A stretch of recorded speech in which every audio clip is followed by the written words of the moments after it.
Bailey versus Drexel Furniture Company. This case was decided in 1922, and it has to do with the Tax and Spend Clause of the U.S. Constitution.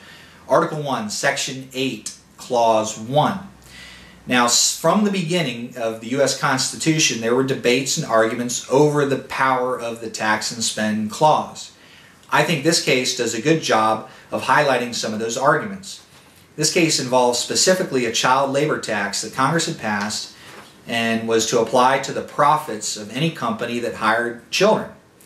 Now, the opponents in this particular case, it was Drexel Furniture Company, was saying that, hey, look, this is an impermissible tax under the Tax and Spend Clause. In fact, what this is this is a regulation with a penalty that's masquerading as a tax, and therefore it's an impermissible regulation of an area of law or an area of society that is left to the states to regulate under the 10th Amendment of the U.S. Constitution. The 10th Amendment to the U.S. Constitution reserved to the states those powers that were not granted to the federal government.